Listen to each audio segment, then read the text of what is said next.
He's an American motivational speaker, author, and former television host. As a motivational speaker, he uses a catchphrase, "It's possible," and encourages people to chase their dreams. He was the host of The Les Brown Show. He's Les Brown, and here are his top 10 rules for success. I do a lot of training for many corporations, and I conduct sales seminars, and I've heard all kind of guys doing techniques and training people techniques of how to close sales and how to work with and begin to control the sale and how to ask for the close. Let me share something with you. You can learn all the techniques in the world. If you don't believe in yourself, it won't happen for you. I learned all of it. So that's why I do a training called Focus on the Seller. You've got to focus on you. And as you convince you, as you sell yourself every day, you will begin to see a difference in the things that you're doing. Selling yourself on your ability to perform a job, to achieve a certain objective. Telling yourself every day, here I go again. And I got what it takes. This is my day, and nothing out here is going to stop me. It's necessary that you be flexible, that you are always thinking of how can I improve this better. This is a customer-driven economy. It's necessary for you to always explore various ways in which you can improve the quality of service that you're providing for the people in your organization. I remember something, a major company had talked about the extra value service they were providing for their customers. And the lady who had the news conference summarized it this way. She said, "It's not our intention to satisfy our customers or to please our customers. Our intention is to amaze them." It's necessary, if you're going to compete today, that you look for ways to amaze your customers by being one of those individuals that keep your commitments, that keep your word, that's relentless. It's necessary as you work with the people that you bring into your organization, that they see that you are a good example of a person to work with, because you model integrity and determination and ambition and truth and honesty and the way in which you conduct business. The other thing is, take full responsibility for your life. Accept where you are and the responsibility that you're going to take yourself where you want to go. Someone said we have two primary choices in life. We can either accept conditions as they exist, or we can take the responsibility to change them. See, a lot of people want to exempt themselves from taking responsibility. All they want to do is talk about the problem.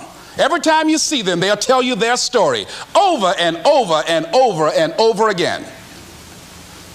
No. You want to take responsibility for your life. I got me here, I can get me out of this. And I'm getting out. I'm not going to be a volunteer victim. George Bernard Shaw said there are two kinds of people in life. You know, he said those that make things happen, those that watch things happen, and those that don't know what happened. And he said the people that get along in this life look around for the circumstances that they want, and if they can't find them, they make them. They create them. So part of beginning to get unstuck, you've got to decide that the behavior pattern that you have adopted doesn't work for you. You've got to change your strategies, and changing your strategy means reinventing your life. Recreating you, and you have the power to do that. You can decide that you're going to change, that you're not going to be a wimp. You can decide that you're going to stand up to life. You can decide that I'm going to live each day as if it were my last. You have the power to make that decision. You can decide I'm going to work on myself and develop myself. I'm going to empower me. And all of these things that are happening to me right now, they're just temporary inconveniences. They're not stronger than I am. I'm in charge here.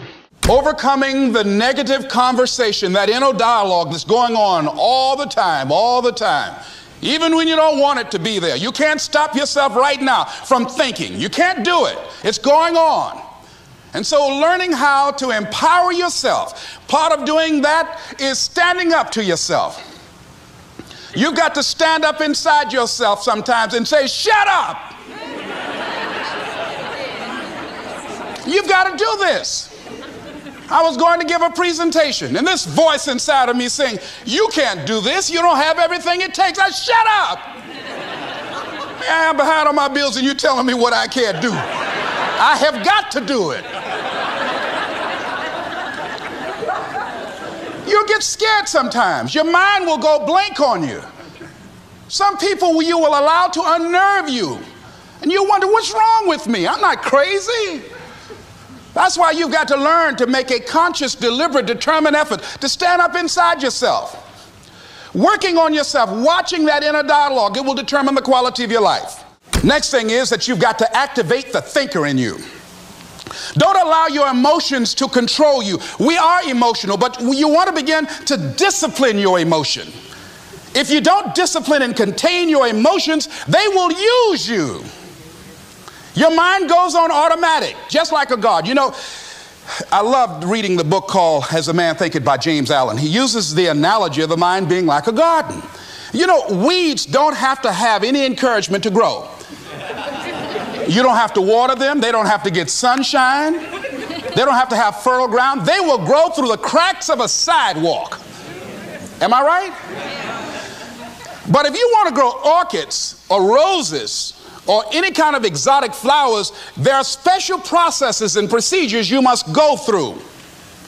Well, by the same token, you don't have to force yourself or motivate yourself to think negatively, to be depressed, to hate somebody, to want revenge, to want to get back at somebody, to beat yourself up over the head, to feel loaded with guilt. You don't have to make any effort to do that. Your mind is on automatic. It will do that by itself. But if you want to begin to move into your own personal greatness, if you want to begin to really enjoy a happy, successful, healthy life, you've got to be willing to go against the tide. You've got to be willing to harness your will and say, in spite of this, I'm in control here. I'm not going to let this get me down. I'm not going to let this destroy me. I'm coming back, and I'll be stronger and better because of it. You have got to make a declaration that this is what you stand for. You're standing up for your dreams. You're standing up for peace of mind. You're standing up for health. You want it, and you're going to go all out to have it. It's not going to be easy. When you want to change, it's not easy. If it were in fact easy, everybody would do it. But if you're serious, you'll go all out. I don't care how good you are. I don't care how talented you are. I don't care how much you work on yourself. There are some times when things aren't going to go right. They just are not going to go right. There are times when anything that can happen will happen. Murphy's Law will be knocking at your door. Why? I don't know why. That's called life. And you have to deal with it. Sometimes your life will be in a slump, just like sports. Some of the best shooters can't hit baskets different times in games. They get in a slump. Do they sit on the sideline and say, you know, I just didn't hit a basket today? No, they continue to execute. I suggest to you that if you are facing a challenge, don't stop. Stay busy. Work your plan. Continue to do those things that you know that work for you after you have evaluated yourself in the situation. Continue to move. Stay busy, stay busy, stay busy. I was working on a job, and I came home one day. I was married at the time, and I told my former wife, I said, that guy Bert I work for is stupid. She said, if he's so stupid, why does he sign you a paycheck? Now, you see why I divorced her, right? I couldn't stand her.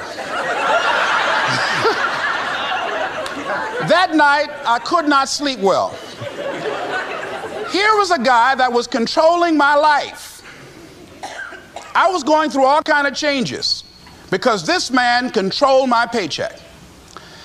And it was Carlyle who said, truth crushed to earth shall rise again. Winston Churchill said, the truth is incontrovertible. Malice may attack it, ignorance may deride it, but at the end there it is. And we know scripture that says, ye shall know the truth, and the truth shall set you free. And the truth that I had to come to grips with, that I wasn't in charge of my destiny. The truth was that I wasn't giving all that I had.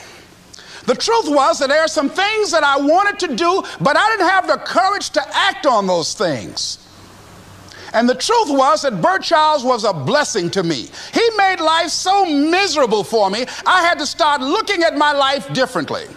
I started going to work earlier. I started being the last one to leave there. I started working harder than anybody else. The other guys could not. Why would you work so hard, Les? I said, I'm not working for them. I have been cheating, Bert, I thought. I've been cheating myself and my family. Wherever you are, whatever you're doing, do it with everything that you have. Develop the habit of giving more than what you're paid for.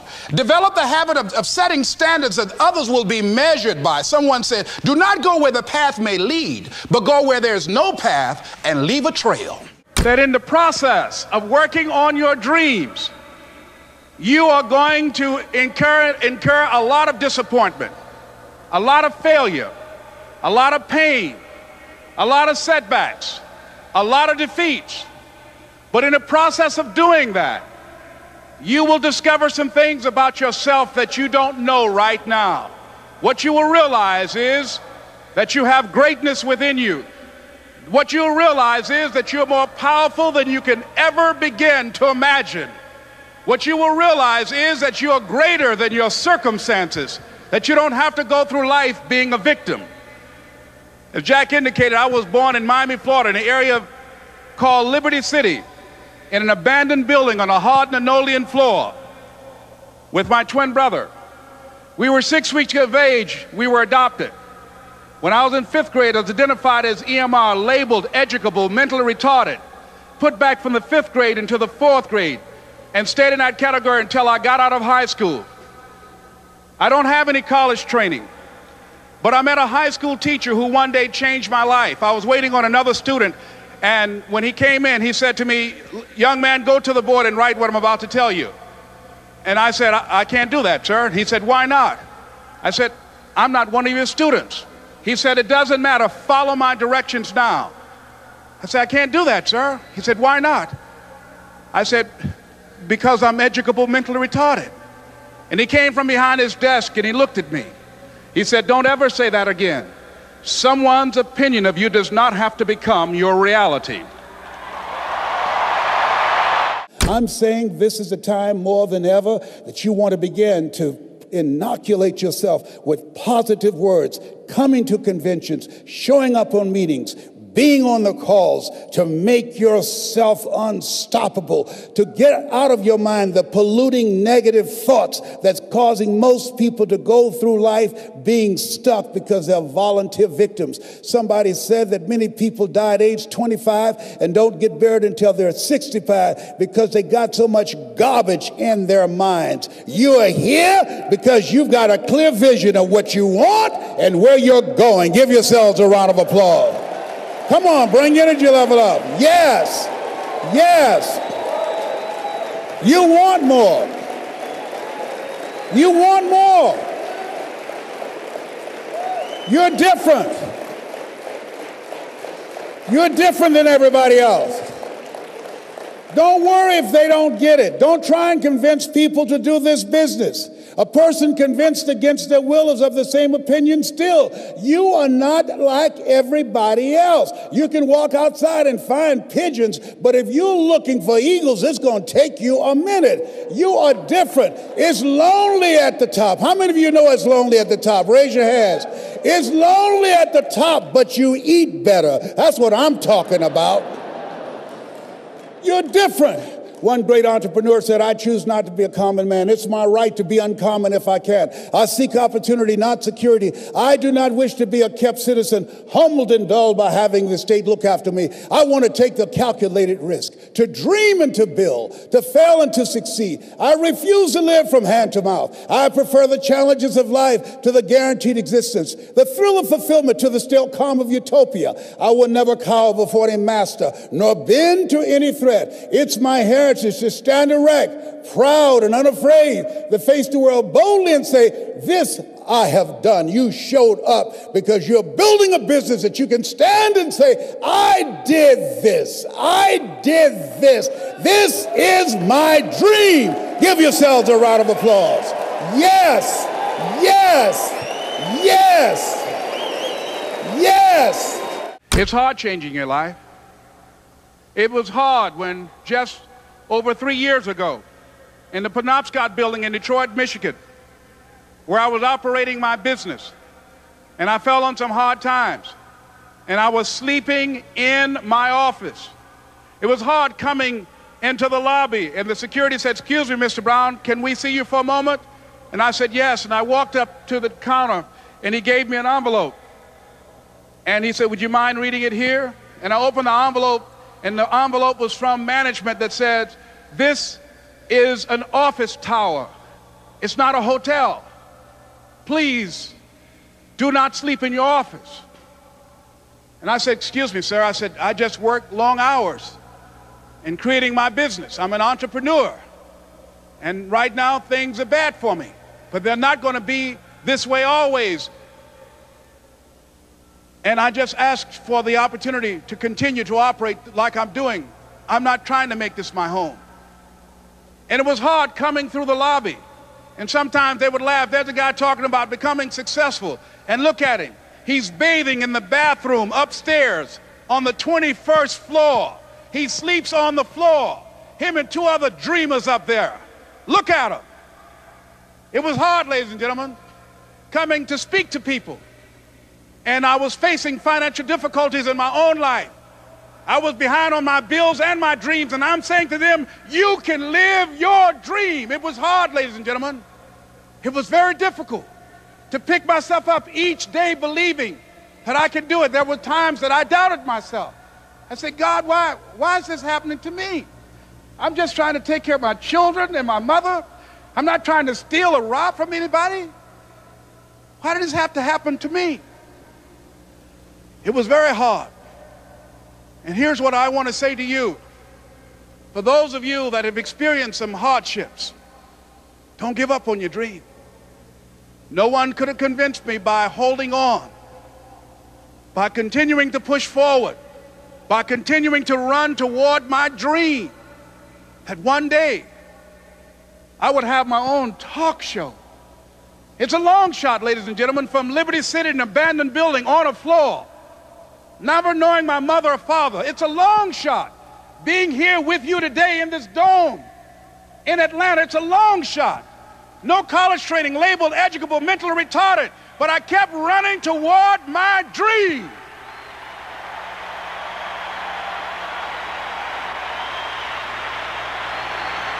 Don't stop.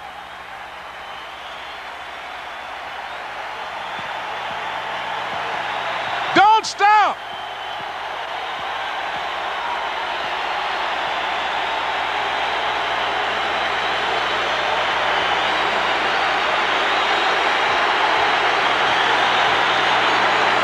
Don't stop running toward your dream. Thank you so much for watching. I made this video because Demo Healthcare asked me to. So if there's a famous entrepreneur that you want me to profile next, leave it in the comments below and I'll see what I can do. I'd also love to know which of Les Brown's top 10 rules hit you the hardest. He's one of my favorite speakers, so I'd love to know which of the 10 points meant the most to you. Leave it in the comments below and I'll join in the discussion. Thank you so much for watching. Continue to believe, and I'll see you soon.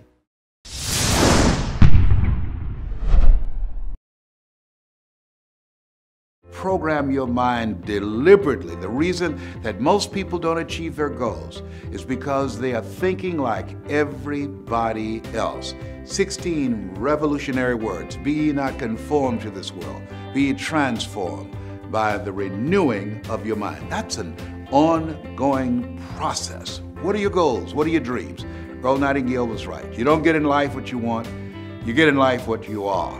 And so you want to take the time every day to listen to things that can help to program your mind positively, because at the end of the day, if you don't program your mind, it's going to be programmed.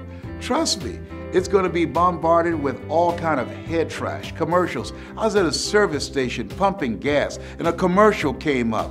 I mean, you get on the elevator and commercials are there. You look at billboards, their messages is coming in, over 5,000, 10,000 messages on a regular basis. And so as you look at your goals and dreams, It's very important that you are intentional about controlling what goes on in your mind, because everything gets in through the eyes and through the ears. So, what do you want? What do you want for yourself? What I'm doing right now, I didn't do it for 14 years. You know why? Because I was suffering from possibility blindness. Have you thought about doing something and you looked at what you wanted to do and your heart said, I could do that. And then your mind asked, how? And then you start thinking, well, I can't do that. I don't have a college education. I can't do that. I don't have an MBA or a PhD. I can't do that. I've never worked for a major corporation. Why would corporations reach over people with PhDs and MBAs and years of experience and pay me to come in to do something I've never done? I thought about doing this for years, and I talked myself out of it. There's an African proverb that says, if there's no enemy within, the enemy outside can do us no harm. Shakespeare says, therefore, dear Brutus, it's not in our stars, but in ourselves that we are underlings. And so as you look at yourself and look at your goals and look at your dreams, I'm saying to you that it's possible. Because if anybody at any point in time had a goal, had a dream of what they wanted to achieve, and they made it happen, then it's possible that you can do it too. But you've got to be intentional about programming your mind. It's necessary that you detoxify your life, that you have to look at your life and look at the people in your life. And Jim Rohn said, ask the question, what is this relationship doing to me? See, most people never live their dreams because they are saddled with too many toxic, negative, energy-draining people in their lives. You gotta look at the people around you and ask, is this relationship, is it helping me to grow mentally, emotionally, financially, spiritually? On the financial part, MIT did a study. You earn within $2,000 to $3,000 of your closest friends. It's necessary, if you are serious about your dream, that you detoxify your life. Dr. Dennis Kimbrough out of Atlanta said, if you are the smartest one in your group, you need to get a new group. When I heard that, I got all the broke people out my life. Why? Because people rub off on you. John H. Johnson, who had a loan of $500 from his mother and built a $400 million empire with Ebony Magazine and Jet Magazine, fired his best friend. And the reporter asked him, why'd you fire your best friend? He said, he told me I couldn't do it. He said, hell, I didn't think I could do it. I didn't need anybody on my payroll to tell me. So you have to look at your life and say, hey, who's in my circle? Who's in my ear? The only reason that most of us don't accumulate a level of achievement in our lives, one, most people end up aiming low. That's what I did most of my life, that most people fail in life, not because they aim too high and miss. Most people fail in life because they aim too low and hit. And that's what I did. I was a disc jockey. I was very satisfied. I achieved a level of professionalism and mastery in that area. And then someone challenged me and said, you can do more. And it took him 14 years to convince me to become this person that you now see. This person that you now see, this voice, which I consider my power voice, I had absolutely no idea that this person existed. But there is sometimes in life, someone can take you to a place within yourself where you can never go by yourself. And he saw something in me. And sometimes you have to believe in somebody's belief in you until your belief kicks in.